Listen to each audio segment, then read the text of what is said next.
Hi there, welcome. It's Ruth Backlund from Energy Works Myofascial Release here in Duluth, Minnesota. And welcome to That Thing You Do, Alternatives in Healthcare. And today we have a special guest. We have Christine Jones from New Healing Horizons. She is a holistic healer here in Duluth, Minnesota, and actually does a lot of work over great distances. So going to be a fascinating conversation today to see what she does, and yeah, we'll go from there. But this podcast is about entrepreneurship, alternatives in healthcare, whether it be in a brick and mortar business or virtually online, and other alternative healthcare topics. So enjoy our conversation today. And I'm going to let Christine introduce herself and kind of give us an idea of what you really do. Okay.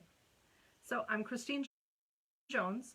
My business name is New Healing Horizons, but previously, for like 8 or 9 years, I had the business name of Reiki by the Lake.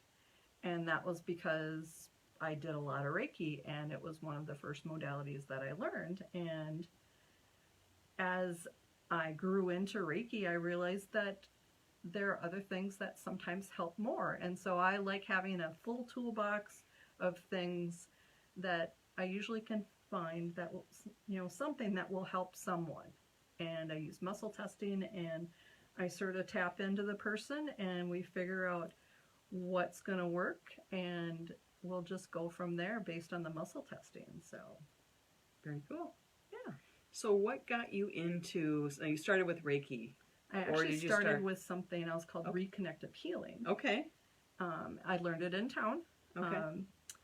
And I also bought the book. Eric Pearl has brought forth reconnective healing. He was a chiropractor out in LA. Okay.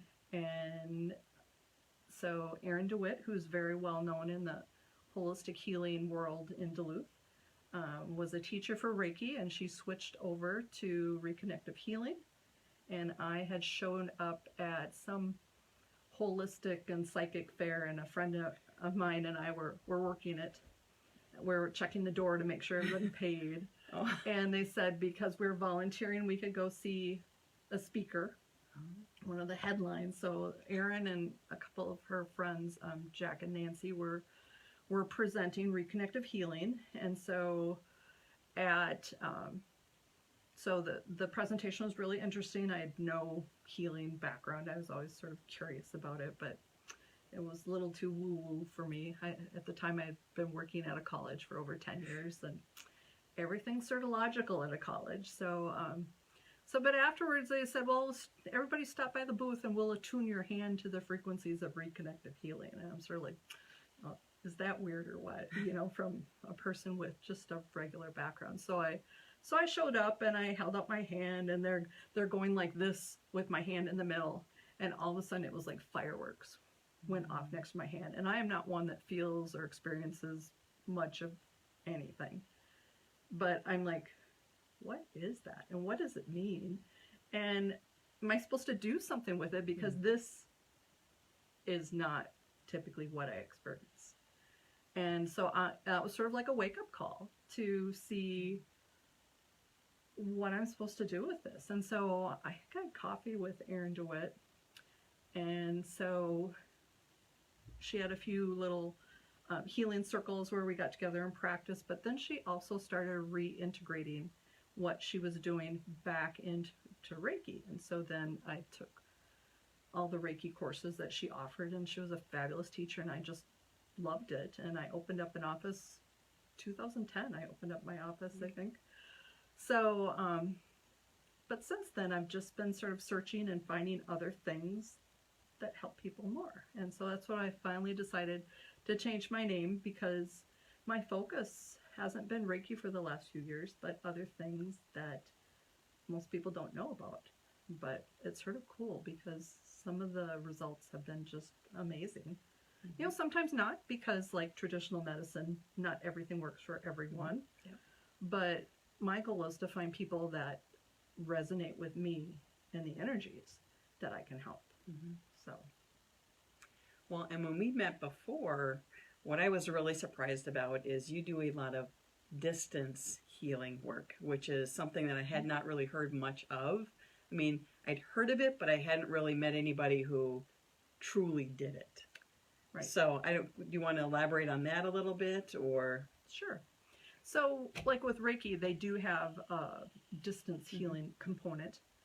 I never really did much with it, but there is a modality and a best-selling book called The Emotion Code, created by Dr. Bradley Nelson. He's a chiropractor out in Utah. And using muscle testing, he realized that you can pretty much be anywhere and do this kind of work. And because it's all about energy and balancing and releasing and healing. And so I started with that and just realized that I've healed through text with things, which is totally bizarre. But especially if there's an energetic connection, you can do a lot of things. So, yeah, well, and you experienced I did. Muscle testing a little bit. Yeah. And then you experienced some of I think I used 2 different modalities on you. Yes, So. you use the emotion code. Yeah, and then as well. then a new one that I created myself called the Healing Pulse. Yep. So. Yeah, so if you don't mind, I can actually elaborate a little bit on that too. So Christine gifted me some time yesterday morning with this lovely stormy weather. I was rather stirred up, but so we spent some time going through some muscle testing, finding out that I'm a little too stirred up. I'm a little off balance. So we went to a different approach. And what I found was I was noticing some tightness in my sacrum the night before. And it was still a little pinchy that morning. So when we were talking about it, Christine asked me, if there was an area of my body that was bothering me, and I could probably rattle off a few things, aches and pains that crop up periodically, but that was one that was pretty fresh. So we talked about that one a little bit, and she walked me through a few different exercises and some clearing, and then had me get up and walk around the room and recheck to see how my body felt. And every single time we did something, the sensation shifted. It would shift from a pinching feeling to cooling off to moving to my hip to moving somewhere else where I wasn't feeling like I was standing as off center. I was kind of grounding and leveling. So it was really fascinating to see that, because I'm like, I know it works, but you have that skeptic thing in your mind because you haven't experienced it before. But dang it, right there, was happening every time. It's like, okay, it's different. It's different again. This is really interesting. So that was really a cool experience for me. Yeah, and I'm 100% skeptical of everything, even though I've been doing this for quite a while. But I'm just thinking, oh, that is so cool.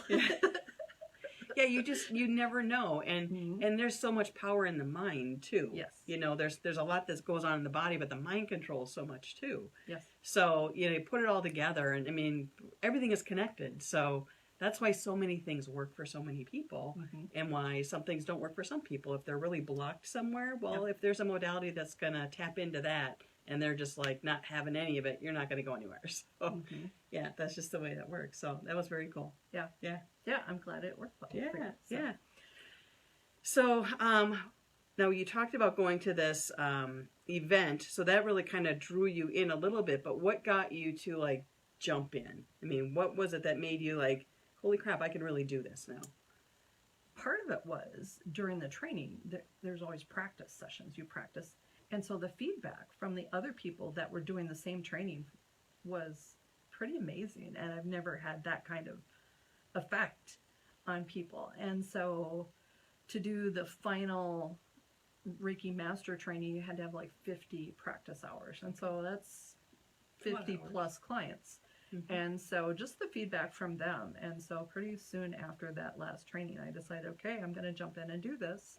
Okay. And open up a little office. So I've had a few locations in town, but especially the last year, most of my clients are some distance away. So it's just sort of nothing I ever thought I would be doing. So we're drawn to do things for reasons we can't explain.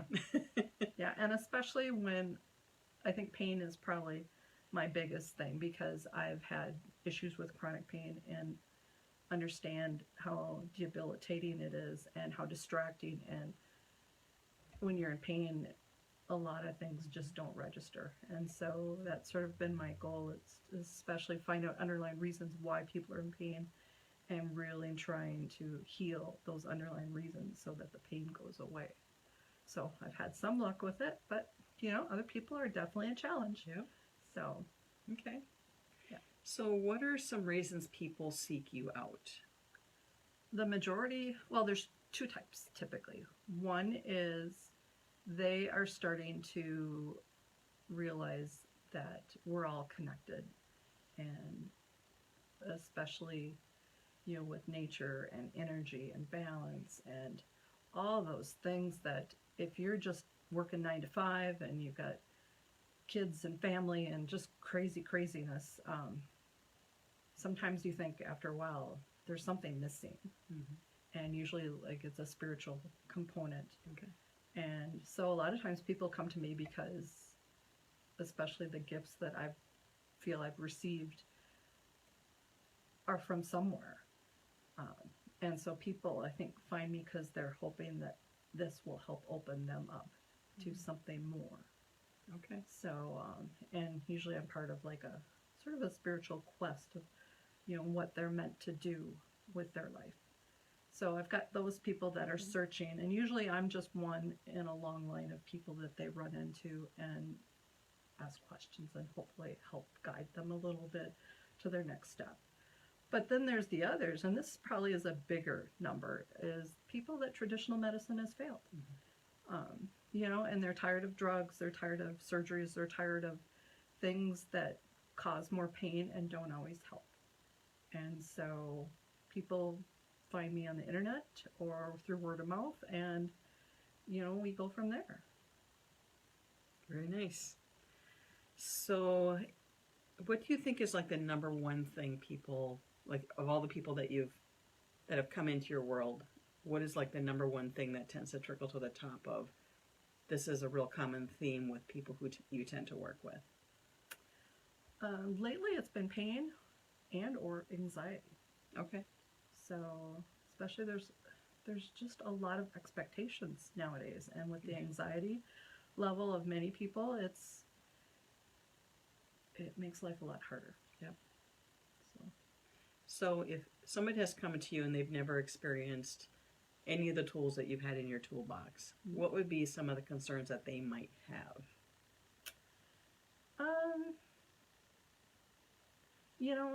Some who've heard stories about things that are black or dark or evil. Okay. There are some people that believe that what I do is not right. But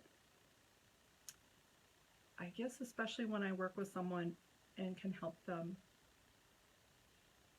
change their life so they can function, I don't see how that can be a bad thing. Mm-hmm. So that's been a little negative. There are some sects of certain religions that do not believe in it, but then there are other religions that wholeheartedly think it's part of the work-life family balance, mm-hmm. is to work on healing yourself. So it's sort of a mixed bag on how people react. Okay. On my main instruction to new people is just be open to whatever happens and whatever's meant to be. I personally believe in God and feel that the connection is universally guided. It's not necessarily me. So okay. But this works on atheists too. Right. Yeah. So because I've had some of those. So. Well, even, children and animals. Mm-hmm. I mean, I don't know if you've worked on, I don't know what your age group you tend to work with, mm-hmm. but animals don't understand our language. They don't have this deity mindset that they've learned. Yeah. Same with young children, infants, right? Mm-hmm. They don't know those things that their parents or their mm-hmm. community is being taught and what they learn to believe in. Mm-hmm. And it's just a trusting thing. Yes. And I, at one point, had 4 animals, and they got energy all the time. And I do feel that especially the more I got into the energy work, the healthier they were. I mean, they still had issues, especially my little dog passed at 16 this past year. Okay. So, but for a 16-year-old, he was pretty healthy up until the very end. Once I started working on him more regularly. So Yeah. Yeah. Very nice. So you were talking about how, modern medicine has failed people a lot of times. I experience that as well, so I totally get that. Where do you see healthcare going? Like right now, I've seen like a big surge in certain types of modalities in this area in particular. But I also see, the big pharma. I mean, every time you turn on the TV, there's, some drugs that some drug or some surgery or some lawsuit for some drug or some surgery.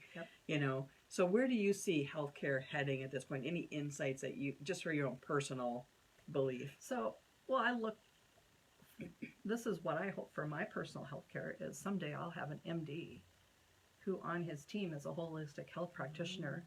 And so the first thing isn't, let's give you some pills. We don't care what the side effects are if it fixes your issue. And if it causes more side effects, we'll give you more pills. Or we'll do a surgery. I want someone that considers the whole body and the mind and really is thoughtful about the process and the patient, because nowadays they treat everybody the same, and not everything works for everyone. Right. So that's what I'm looking for. I'm searching for a doctor right now and not having much luck because they're a little clueless in how everything works.